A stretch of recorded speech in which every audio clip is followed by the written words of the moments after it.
otro día estaba viendo mi dosis de noticias catastróficas en YouTube. ¿Y cuál fue mi sorpresa al darme cuenta de esto?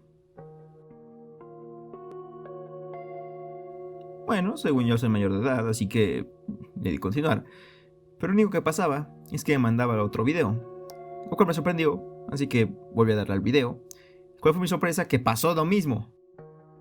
Estuve un rato repitiendo el proceso hasta que por fin logré ver el video.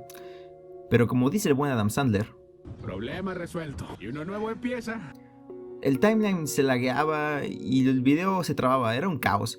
Entonces me puse a investigar y al parecer soy el único imbécil a que le pasa esto. Probablemente es mi computadora.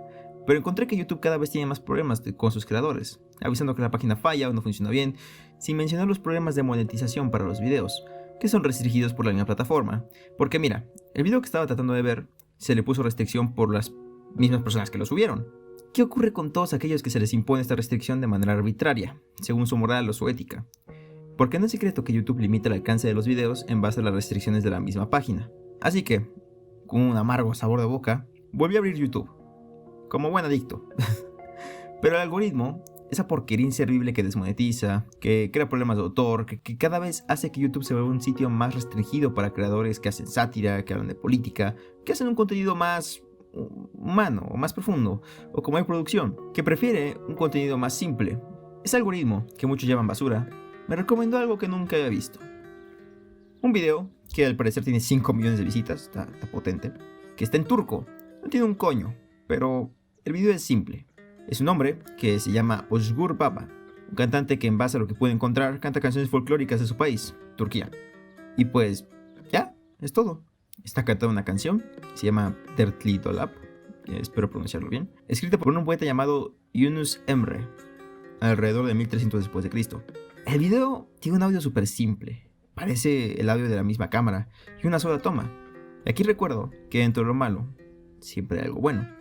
Imagínate si hubieras nacido antes, en la Edad Media, por ejemplo. Solo hubieras intercambiado ideas con las personas de tu aldea, tu familia, y si tenías suerte, hubieras sido un rey.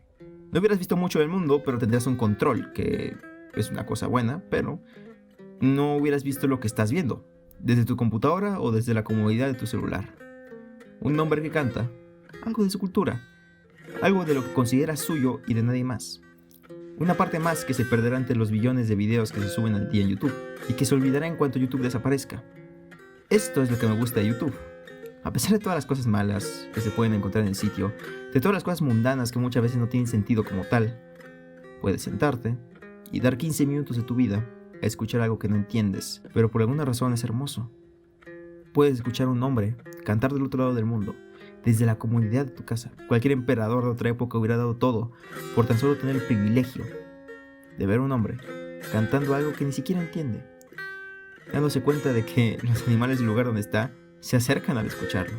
Parece hasta mágico, dándonos cuenta de lo pequeños que somos, pero que realmente nunca estaremos solos, porque la parte más bella de la humanidad, incluso lo simple como este video, puede ser tan poderoso y tan hermoso.